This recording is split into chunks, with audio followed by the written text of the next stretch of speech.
Ce jour est dédié pour l'élévation de l'âme, le Ilun Neshama de Eliyahu Sarfati Ben Esther Zichron Levracha de mémoire béni. Amen.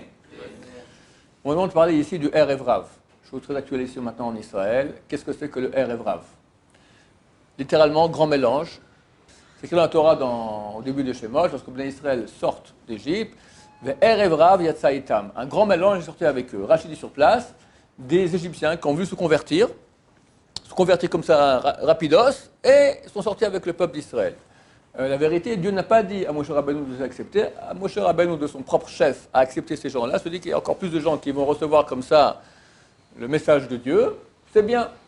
Plus profondément, il y a un tikkun ici de certaines neshamot du Erev Rav que Moshe Rabbeinu a voulu réparer. Ces neshamot sont ce qui s'appelle Klipat Noga. Klipat Noga, c'est une écorce de lumière. Le prophète Yecheskel parle au début de son livre comment il voit, ça s'appelle le grand secret de la Kabbalah qui sont là-dedans, comment il voit la divinité.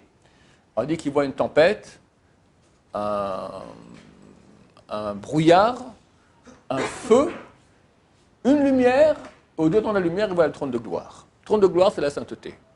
Les trois premiers, la tempête, le brouillard et le feu, ce sont les trois écorces du mal. Et après une lumière. C'est lumineux la lumière, mais ce n'est pas le trône de gloire. Ça correspond à certaines âmes qui sont entre le mal et la kedusha et la sainteté. Ce sont des juifs, des parents juifs, des fois des parents qui sont tzadikim. Ce n'est pas une chose qui est héréditaire, mais si par exemple les parents, lors de la conception, ils n'étaient pas en grande pureté, ça peut mettre au monde une âme du Erev Rav. Ces âmes-là ont la haine de Dieu et la haine du peuple d'Israël. Elles sont juives. Leur but, c'est faire le lien entre la sainteté et l'impureté, faire entrer l'impureté dans le peuple d'Israël. Comment? Avec un message juif. Un chrétien vient me dire prosterne-toi devant Jésus ou je te tue, tu me tues. Là, on te dit, écoute, à quoi ça sert de faire ce... On est un autre pays maintenant, viens, va à l'armée, sois vaillant, tu fais beaucoup plus de bien au peuple d'Israël qu'en faisant des lois archaïques d'il y a 2000 ans du Shabbat, ça sert à rien. Ça, c'est un message typique du Erev Rav. Ils ne vont pas dire maintenant, sois goy, sois juif, viens servir ton pays, tu vas servir en Israël. C'est un message typique du Erev Rav. Le Erev Rav sort d'Égypte alors que Dieu n'a pas demandé à Moshe de le faire. Et Moshe se trouve au haut du mont Sinaï, tout d'un coup Dieu lui dit, Red, descends de ta grandeur, descends de la montagne, parce que le peuple que tu as sorti d'Égypte, il a fait maintenant le veau d'or. Pourquoi c'est marqué ton peuple que tu as sorti d'Égypte? Pourquoi c'est mon peuple? C'est ton peuple à toi, Dieu. Moi je t'ai rien dit, c'est ton peuple à toi. C'est eux qui ont fait le Erev Rav. Et qu'est-ce qu'ils ont dit? Ils n'ont pas dit aux Juifs, viens, on va servir l'idole, le Baal ou qu'est-ce que j'en sais, des trucs comme ça. Pas du tout. Viens, on veut maintenant une représentation de notre Dieu. Moshe, qui était notre guide, il est parti. Alors on veut quelqu'un maintenant, un intermédiaire entre Dieu et nous. Elohecha Israël, voici ton Dieu Israël qui t'a sorti d'Égypte. Tu ne parles pas maintenant d'aller devenir chrétien ou bouddhiste. On va servir notre Dieu, mais un peu différemment. Pourquoi? Qu'est-ce qu'ils veulent? C'est marqué. Ils ont fait un autel, Yalou Olot. Ils ont amené des sacrifices. C'est quoi Ola? En français, on dit holocauste. Tout pour Dieu, on brûle tout. Tout va vers Dieu. Après, Vagishu Shlamim. Shlamim, c'est un sacrifice. On partage en trois. Une partie on brûle, une partie on donne au Kohen, le prêtre qui a fait le sacrifice, une partie on mange nous. C'est déjà moitié-moitié. Après, Vagishu Lechol Veshato. Après, ils sont assis pour manger et boire. Ils sont se lever pour rigoler. Rigoler, dire assis sur place, les bonnes femmes. Le but, c'est ça. On veut créer un État juif moderne. On sera la capitale homosexuelle mondiale. Il y aura des boîtes extraordinaires, on va faire des trucs. On va être un peuple goy en terre d'Israël. Ça, c'est le Erev Rav. Avec des arguments juifs. Un État juif. Ils disent, on veut un rythme juif. On fait le jour de congé, le jour de la bamboula, c'est pas dimanche, c'est le samedi. D'accord? On garde un peu comme ça. Tisha B'Av n'existe pas. Parce que ça, c'est pas la bamboula, Tisha B'Av, on est pleurant, en exil. Quoi? De quoi tu parles? Dans les calendriers israéliens, il y a encore dire, ça n'existait pas dans le calendrier. Le 9 Av n'existe pas. C'est une date qui n'est pas dans le calendrier. Ça n'existe pas. Les fêtes, J'ai une tante qui était un peu religieuse, elle a tout plaqué, c'est une vraie Erev Rav, d'accord. Elle, le soir du Seder, on fait un Seder familial. Elle a amené des macaronis.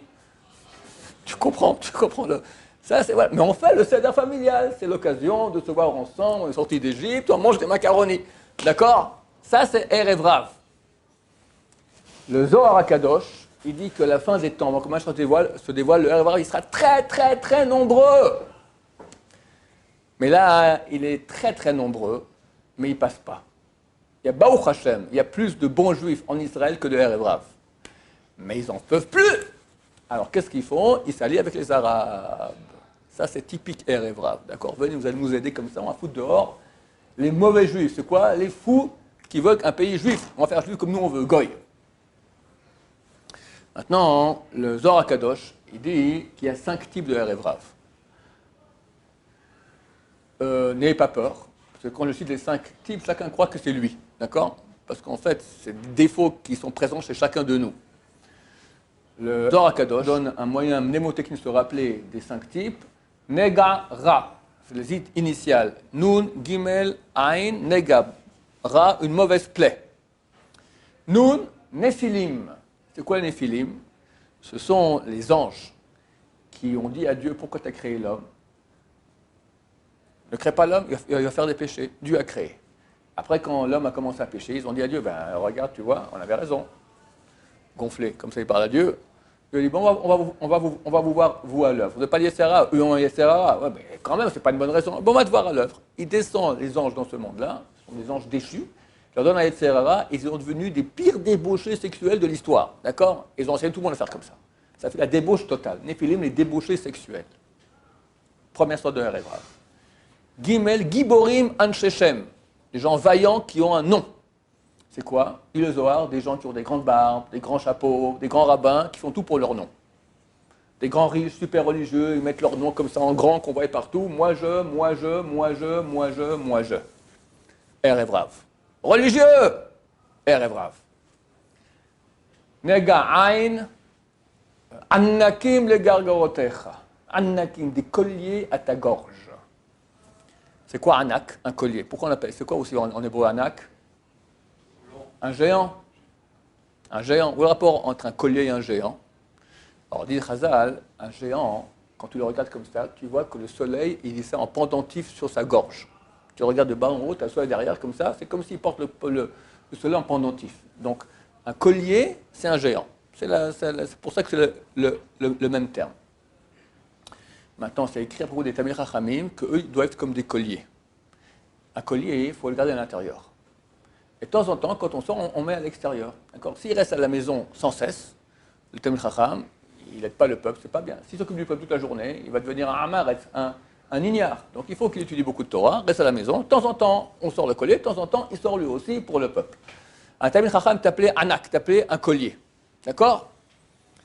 Qui sont les Anakim du Erev Rav? Ceux qui ont la haine des Talmidei Chachamim, la haine des étudiants en Torah. Nega, Ra, Resh, Rephaim. Rephaim, les fantômes. Ça vient du mot, les rapotes, signifie affaiblir. Ils affaiblissent les pauvres. Les pauvres qui étudient la Torah, etc., ils ne leur donnent pas d'argent. Moi, je ne donne pas d'argent pour qu'ils aillent travailler. D'accord? Ça, c'est Rephaim. Et le dernier type de Erev Rav, Ra'ain, Amalekim. Amalek, dit le Zohar, ceux qui sont la tête sociale du peuple, les dirigeants du peuple, qui sont des voleurs par rapport au peuple, avec leurs impôts et leurs trucs tordus, d'accord? Qui pensent qu'à eux-mêmes, et leur siège, et leur honneur, et moi je, et moi je, et moi je, aux dépens du peuple. Et le Zohar, il conclut, et la Géoula dépend des Amaleki. À la fin des temps, il y aura une bagarre comme ça, qui aura le siège? Oui, non, oui, non, oui, non. Et quand il tombe, Mashiach revient, Bezrat Hashem. Oui. Après, on peut comprendre qu'une famille proche, il y a plein de gens qui sont comme ça, Ouais. éloignés, qui Alors, c'est pas chaque personne qui est comme ça qui fait partie de l'Erev Rav. L'Erev Rav est appelé Se'or Sheba Issa, le levain qu'il y a dans la pâte. Ils sont peu. Combien ils étaient? Combien de personnes ont fait le veau d'or? On voit que Moshe descend, ils ont tué 3500 personnes. 3000 personnes. 3000. Mais ils ont influencé le peuple entier. Comme tu prends un peu de levain, tu mets dans la pâte, il y a tout qui fermente. Donc c'est eux, il y a la tête, le noyau dur, et ils influencent les juifs. Donc c'est pas forcément qu'un juif influencé, il est Erev Rav. les dirigeants, les militants, les... Comment on l'a fait avec C'est dur, quelqu'un, voilà, Lieberman par exemple, d'accord? Il y a 10 ans, il était super copain avec les religieux. Super copain. Rabbi Yosef, il a dit, c'est le Sitra Achra. C'est le côté autre, c'est le mal incarné. D'accord? On ne voyait rien, une belle tête, gentil, et tout, etc. Et il faut des yeux du Rabbi Yosef pour voir une chose pareille.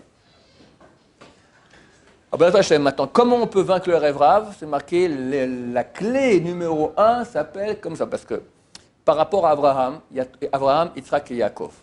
Abraham, il est dans la sainteté, mais il y a une force négative qui sort de lui, c'est quoi? Ishmaël. Le monde oriental contre le peuple d'Israël. Yitzhak, il y a une force négative qui sort de lui, c'est quoi? Esav. Esav, c'est le monde occidental. Amalek, monde occidental qui est contre nous. Ça, c'est le monde des goïms. Yaakov, il n'y a personne qui sort de chez lui, mais il y a aussi une force anti-Yaakov, c'est le Erev Rav. Attends, Yaakov, c'est quoi sa spécialité? Étude de Torah. La clé qui peut faire tomber le plus fort le Erev Rav, étude de Torah. C'est pour ça qu'ils se battent de toute leur force, qu'il n'y ait pas d'yeshivot en Israël. Ils coupent les subventions, et sont si parce que les religieux, pas des... Et Baruch Hashem, on est en train de gagner, difficilement en train de gagner. Mais chacun de nous maintenant sache, il fait une page de Gemara maintenant, c'est dur, il étudie, il gagne la guerre, on gagne la guerre. Alors que Dieu nous aide à vaincre le Erev Rav, notre propre Erev Rav qui est en nous, à être sensible au message tordu, comprendre qu'il y a ici un truc tordu. Et ils ont fait des chants, avec la début de création de l'État, tellement beaux, tellement touchants. Chaque juif, il voit... Je me souviens à ma jeunesse, moi je voyais un fantôme comme ça qui parle. On est touché. On a notre armée, on est beau, on est grand, on existe, d'accord. Les vieilles grand-mères marocaines ou tunisiennes, vous voyez un flic juif, ils se mettaient à pleurer.